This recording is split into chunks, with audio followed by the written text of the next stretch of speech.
राशिवडे येथे गांजा विक्री करणारा इसम ताब्यात 1 किलो 400 ग्रॅम गांजा जप्त. स्थानिक गुन्हे अन्वेषण शाखा कोल्हापूर यांची कारवाई. कोल्हापूर जिल्ह्यात सुरू असलेल्या जिल्हा परिषद व पंचायत समिती पंचवार्षिक निवडणुका शांततेत पार पाडण्याच्या अनुषंगाने जिल्ह्यात अवैध अंमली पदार्थांचा साठा व विक्री करणाऱ्यांवर कडक कारवाई करण्याचे आदेश कोल्हापूर जिल्हा पोलीस अधीक्षक योगेश कुमार गुप्ता यांनी दिले होते.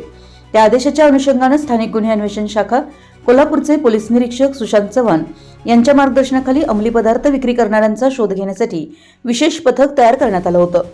दिनांक 2 फेब्रुवारी 2026 रोजी सहाय्यक पोलीस निरीक्षक सागर वाघ यांच्या पथकातील पोलीस अंमलदार युवराज पाटील यांना गोपनीय बातमीदारामार्फत माहिती मिळाली की राधानगरी पोलीस ठाणे हद्दीतील राशिवडे इथे राहणारा मोहन कृष्णात वाडकर वय 61 राहणार बगदुम गल्ली राशिवडे तालुका राधानगरी हा ॲपे पिकअप माल वाहतूक रिक्षातून गांजाची चोरटी विक्री करत असून तो राशिवडे येथून परिते इथे जाणार आहे.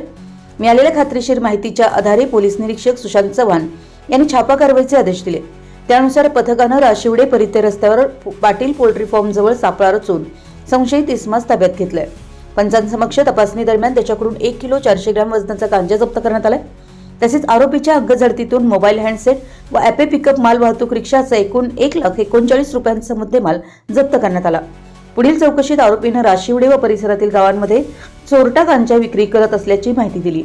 या प्रकरणी राधानगरी पोलीस ठाण्यात आरोपी विरोधात NDPS कायद्याअंतर्गत गुन्हा दाखल करण्यात आला असून पुढील तपास राधानगरी पोलीस ठाण्याचे अधिकारी करतायत. ही कारवाई वरिष्ठ अधिकारी मार्गदर्शनाखाली करण्यात आली.